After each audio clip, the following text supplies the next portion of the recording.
Hello everyone, welcome to yet another episode of Sema Budget Podcast, and today we are unpacking the Kenya County Budget Transparency Survey. Here at IBP we call it the CBTS, and on set I'm joined by two gentlemen. I have Abraham to my far left and Kip just close to me. But before we proceed, I'll just give them a minute or so that they can introduce themselves, and then we'll proceed with this conversation.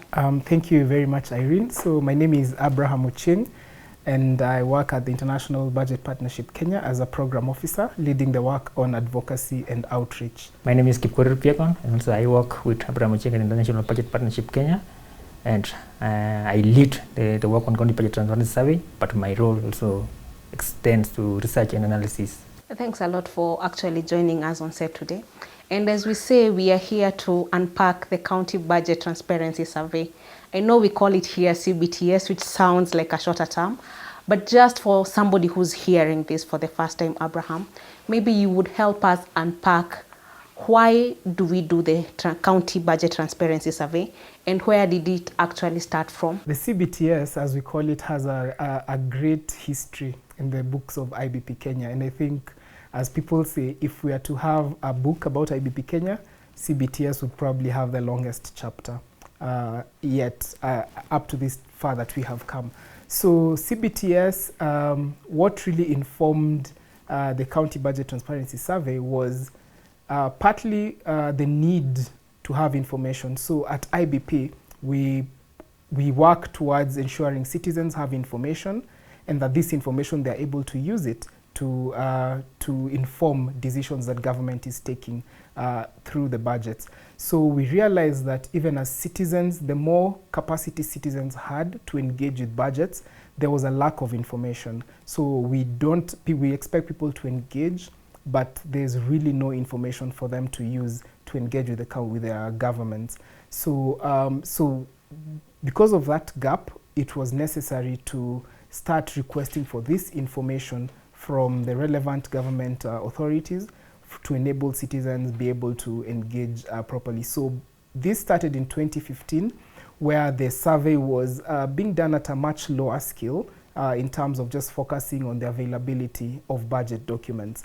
So that pushed on until I think 2019, 2020, when we realized that more citizens are interested in engaging with budgets. However, the available budgets do not have the requisite information that is required by law for them to be able to engage effectively with county governments. So at that point, we enhanced the survey to not only focus on availability of these budget documents, but also look at the comprehensiveness, that is, trying to understand what level of information is provided in these budget documents.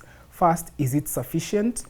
Does it help me as a citizen to engage with my county government to be able to inform the decisions that they take so that they can respond to my needs, my health needs, my education needs, and so on and so forth. So starting from the financial year 2019-2020, which we call the CBTS 2020, we started now the comprehensive survey, where we now look at all this detailed budget information that is provided under several thematic areas, which I believe we'll delve into a bit more. So this is a third round. CBTS 2022 is a third round where we are doing both the availability and the comprehensive study. And we are very excited, and we look forward to seeing how far this proceeds in terms of transparency at the counties.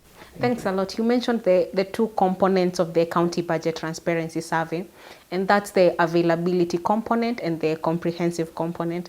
And I know for the person who's maybe hearing us for the first time, they would want to really understand these two components based on the fact that these are the two components that are assessed by this particular survey. So maybe Kip, you would help us to expound on these two components that are actually assessed in the survey. Thank you. Thank you, Irene. In the two components that Abraham has just mentioned, the availability and comprehensiveness, the first availability text, or there are key documents that counties are required to publish. First, so we need to start from there. The law requires, or the Public Finance Management Act requires counties to publish certain key documents at certain timelines, or or dates that are provided also in the law. And in this survey, we usually evaluate 10 key budget documents. And I can mention the first one is annual development plan, which also counties are required to produce in around September. And this guides the development plan of the county, priorities, and all that. And it's followed by county fiscal strategy paper, which also still the second one in the line or in a financial year. And after that, we also have the budget estimates or approved program-based budget, which also is a budget. I know most people could be conversant with it, which is also followed or it's accompanied by citizen budget. And also counties are required also to publish that document and ensure that it's available to the public. Then also if you follow the budget cycle, what next after budget has been approved, it's the implementation, which means that there are also counties are required also to produce or to publish and publish the implementation reports that also will show how budget is being implemented every quarter, and that also will be provided in the law when the counties are supposed to publish those budget documents or those implementation reports in each quarter. Then after that, there is also the county budget review outlook paper, which reviews the previous budget year or performance, and also it keeps the outlook part of the budget. And we also have the Finance Act or the Finance Bill, which currently, when in the national level, we have seen a lot of conversation on Finance Bill. So counties are also required to publish or to produce and publish a Finance Bill, and that's what we evaluate in the availability component of the survey. And we only check whether they are available in the websites, because counties are required to publish these budget documents on their websites. Then also on the second component, which is the comprehensiveness. So this one checks whether counties are having all the information that is required to be in these documents, the details. For instance, the law or the BFM Act still provides that, or the Public Finance Management Act still provides each of these budget documents some key components that they should be able to include. And some of these include revenue information, expenditure information, non-financial information, and also details on capital projects, priorities information on feedback on public participation. They are also required to ensure that all this information are in these key budget documents, and that's basically what we evaluate in those two components. Thank you, Irene. So, keeping the lead researcher in this particular survey, when we look at the availability component, which checks on the 10 key budget documents that counties are supposed to produce throughout the budget cycle, how would you say the results look like on your end? Yes. So I can just focus on the last three surveys. As Abraham explained, that we started the survey in 2015, and we did availability component for those years. But in 2020, we started doing that covered board, and this is the time that we started generating the index. So in 2020 to 2023, so we have done 3 surveys. So the current survey, which I will also focus on, which is the County Budget Transparency Survey 2022, we have seen improvements on how counties provide information. So there have been improvements, but the progress has been slow. So for instance, in 2020, counties only produce about a third of information, or 33 out of 100 points. That improved in 2021 to 35, and currently the 2022 survey is 41 out of 100 points.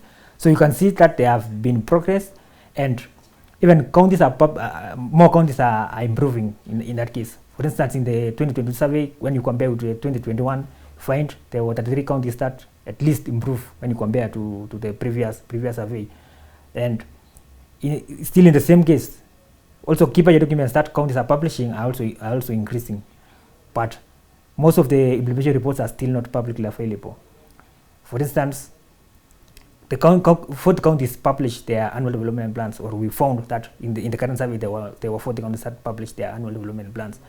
When you go to county fiscal strategy papers, we found that there were 39 counties that did publish that. But when you go to implementation reports or approved program-based budgets, we also found that 33 counties publish the approved program-based budgets. But when you go to the implementation reports, most counties are not publishing that. And for quarter 1, quarter 2, and quarter 3, we only had 17 counties publishing each.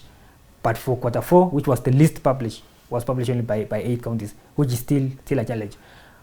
Still, when you also see, even when counties are improving, some are declining or are regressing. They are stopping publishing some budget documents. And also we'll see that which counties at least that they have at least probably they stopped publishing a key budget document or that. So we'll also be able to also explain that. So I know one key thing that people are actually very keen on as they listen to us try to unpack this particular results. I know people would want to know, did my county publish these particular documents? Because we mentioned that we assessed 10 documents. So maybe which counties would you say, Abraham, published all the 10 key documents that were required in this particular survey? And maybe which counties did not publish these particular documents? I know it's easy to place the other counties, but people on normal times, you want to know which counties are doing well and which ones maybe are not doing well. Okay, perhaps I think, as we always say, Kip is the more optimistic one. So I'll let him take the top counties or the ones that published all the budget documents, but and I'll take it from the bottom now. So we know that the various counties, they vary in terms of the level of transparency. So we find that, and I'll just make comparisons to the previous CBTS 2021, only 2 counties did not publish any budget documents. So that was Isiolo and Migori. That so automatically they scored a 0 because if you do not publish any budget document, then certainly we don't expect you to get any scores.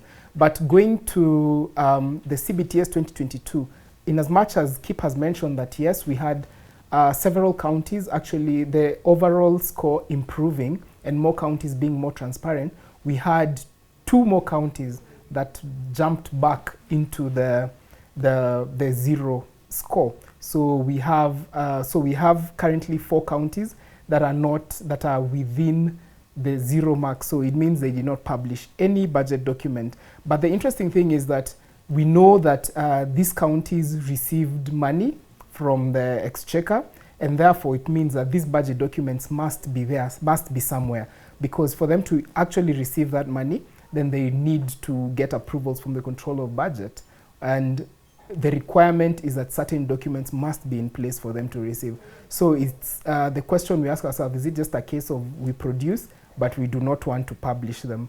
Yeah, so yeah, I think that's what I can say. So for the top ones, before we jump to Kip, I think you can help us unpack what harm does it portend to counties, especially if they do not publish these particular budget documents, and this is on the side of maybe citizens who are supposed to like follow up with projects, and even for CSOs actors who are interested in the matters budgets.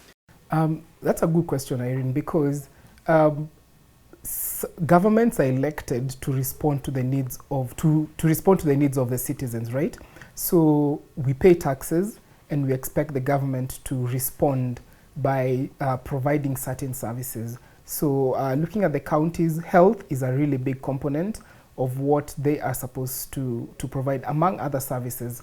So if, for example, the budget is not published, and as a citizen of county, say we're in Nairobi right now, so I'll use Nairobi as an example.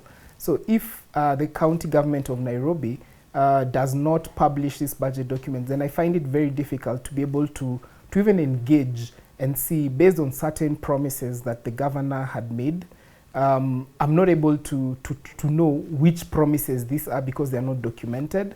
And then further to that, then I'm not able to even track or understand how is my county government spending money towards ensuring that I receive good healthcare services, public healthcare services. So on one side, it really makes it very difficult to track.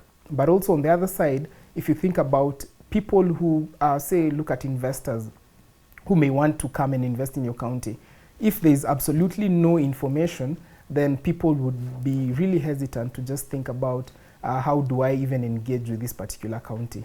Yeah, so I think that's one of the main things. It becomes very difficult to hold my government accountable as a citizen if I don't have the requisite information. Thanks for even highlighting that, so that even citizens and even people who are concerned can actually know why they should actually ask their counties to publish these particular documents. So keep jumping to you. Which are these counties that performed at best in this particular survey and published all the 10 key documents? Thank you, Irene. I think that's also an interesting, it's really interesting to talk about that. So in the last 3 surveys, so we have had some counties that have been really transparent, or that they have tried to maintain their transparency. But in the 2022, there are also counties that have emerged. And one of the counties that has been mostly transparent is West Pokot. So West Pokot has appeared to be the best to be among the best in the last 3 surveys. For instance, in 2020 it was the first one, and also in 2023, in CPTS 2022, it's also the first one. Only in 2021 survey when it was the second one, but that county has remained to be the most transparent in the last three surveys.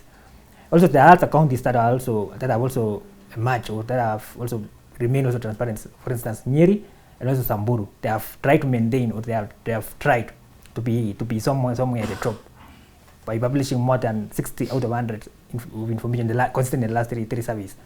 But in 2022 survey, I'll still mention the top 3 or the top counties that also produce more information. And another one is which is the second one is Makueni County, which also publish more quite significant information, which is above 70. And also we have Kwale County, which also published 24 out of 100 of the information, which is the third in ranking. And when you see Kwale County is among the counties that have emerged, previously Kwale County was not performing well, and it's one of the most improved in the current survey. As I was saying earlier, that there were 33 counties that improved, so Kwale is among those one which really improved. We also have Bungoma County, which have also improved from 5 points to 52 points, which is also a big significance of improvement. We also have other counties that have also improved, like Lamu. We have Tarakaniti. They have also significantly improved in the current survey as compared to other counties. So we'll move on to the comprehensive component, because it's the other side that we assess of the survey. And I would want us to pick some few components that we actually assess on that side. And one is on public participation, which has very interesting insights to it.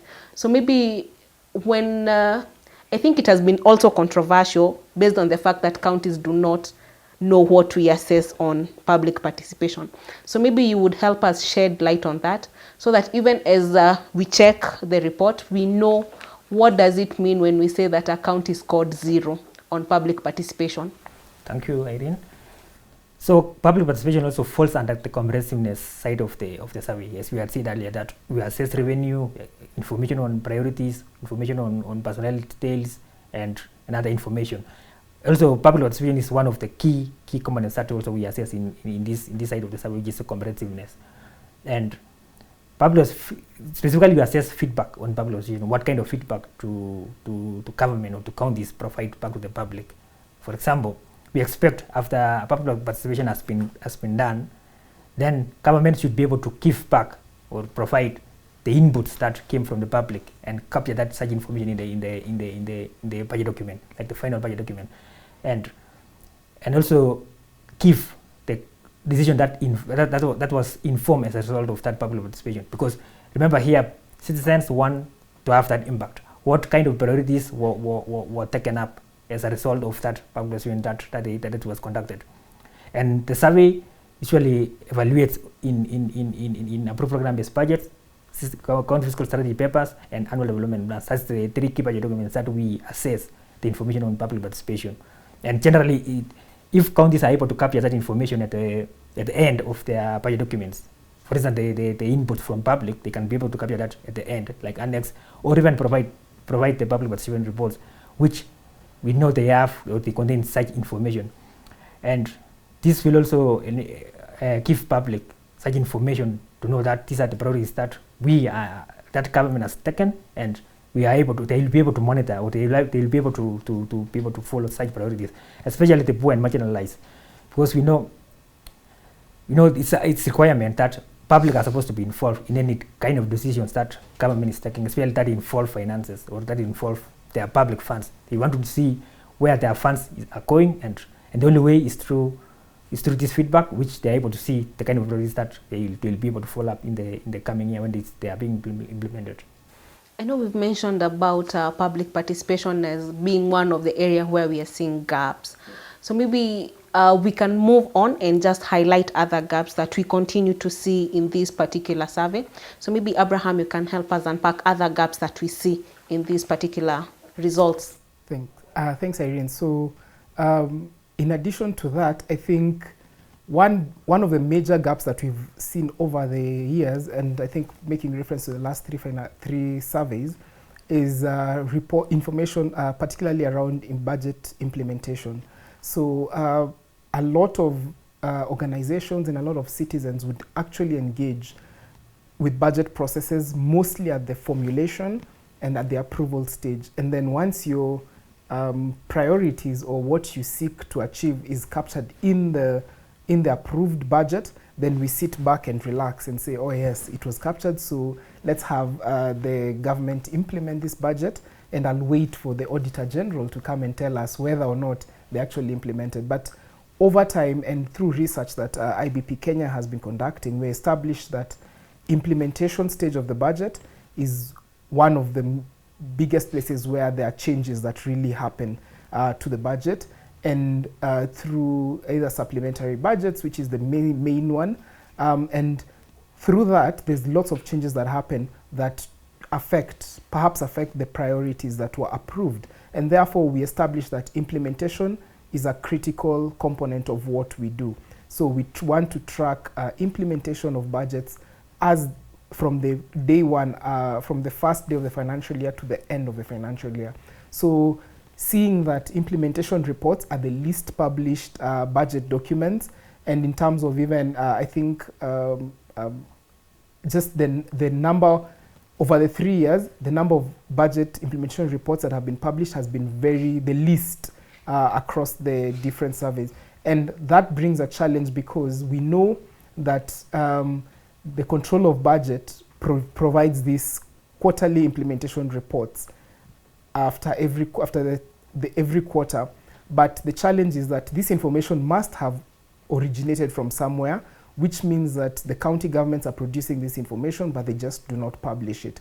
So many people, if we need to understand what it is that we are tracking, then we must be able to have access to this implementation report, so that we also are arresting challenges or issues right within the year, as opposed to waiting for the financial year to end for us to be able to now start saying, oh, that in quarter one, perhaps there was this, you had said that you'll build 2 hospitals, but you only built the foundation of 1 hospital, and we did not know what happened to the funds that had been approved in the budget.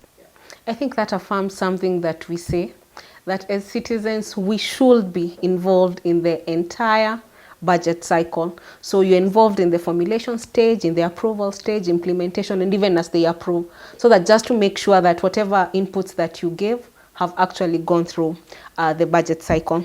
So Kip, I know we might have a lot that we would want to capture on this podcast, but I think it would also be good if we highlight some of the good practices that we've seen over the years that counties are portraying based on the results that are actually released through the County Budget and Transparency Survey. Thank you, Irene.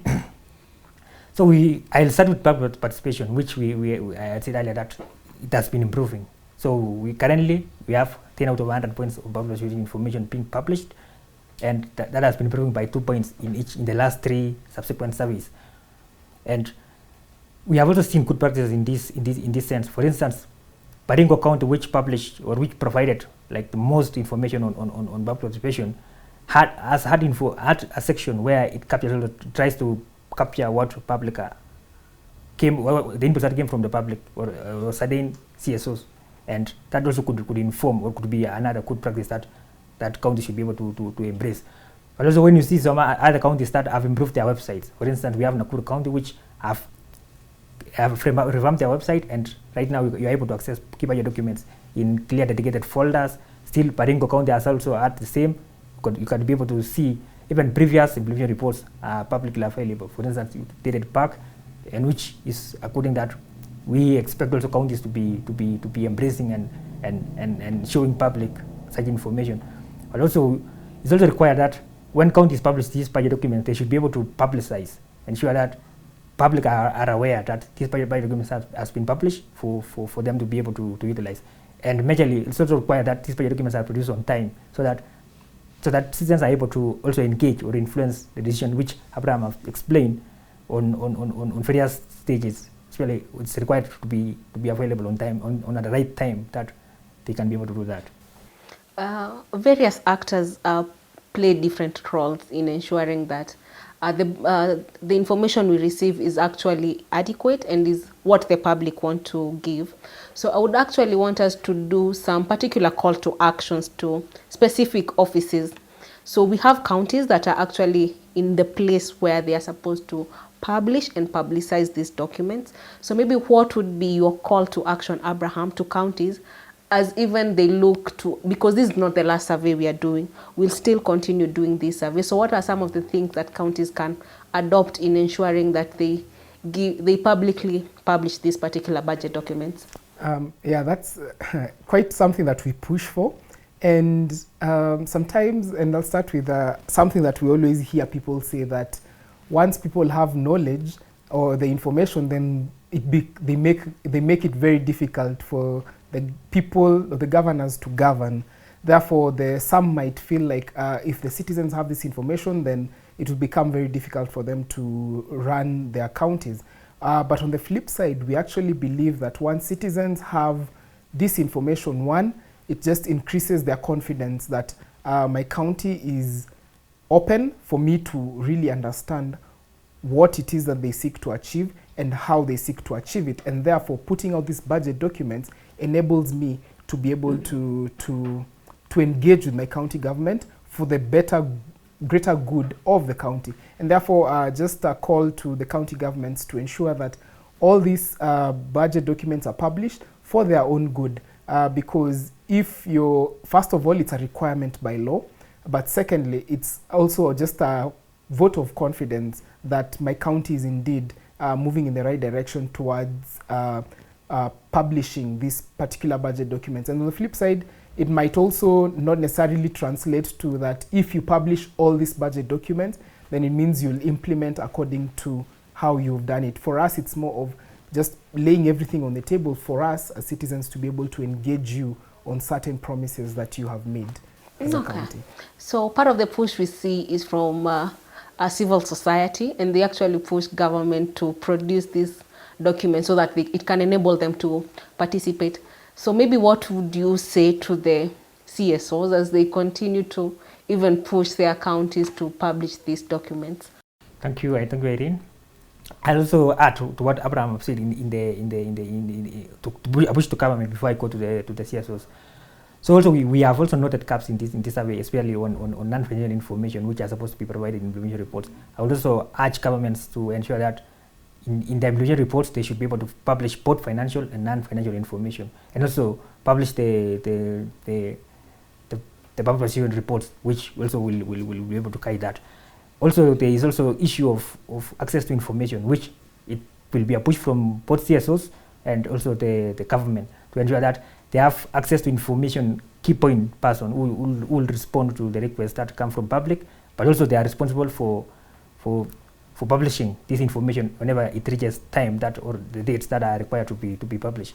But majorly CSOs also should be able to guide or to utilize the information that government are producing, ensure that still access to information is still a challenge, and ensure that they ask also the information that they require, because sometimes government problem might not be aware, but they should continue asking for such information to ensure that government is providing this information, because also they have a role.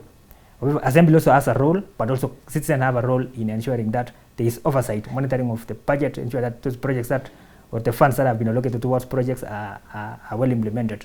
As Abraham also earlier said, that these projects or any funds that are allocated should be monitored to ensure that it delivers what it's supposed to deliver.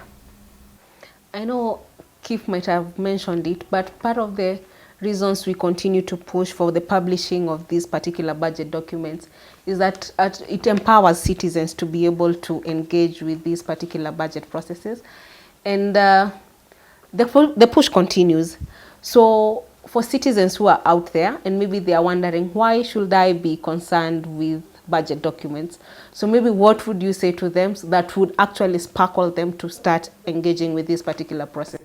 I think a good place to start is the current situation where we are in as a country. And we all know we have a finance bill that is is before Parliament, and we can see the level of discussion that has gone into this particular finance bill for 2023. And that just shows you that once citizens have the information and they have the requisite capacity to or the ability to just interpret or understand what are some of these things that are being proposed, then they're able to effectively have meaningful conversations with the county, with their either county or the national government. For county budget transparency survey, we talk about the counties mostly. So it empowers them to be able to engage with the county governments. But I think also as IBP Kenya, we provide sort of like a platform or an opportunity for citizens to engage with the budgets at every single stage. So at national government, at the national budget, we have platforms we've created, which we call the budget cafes, where we just come mostly on a virtual online.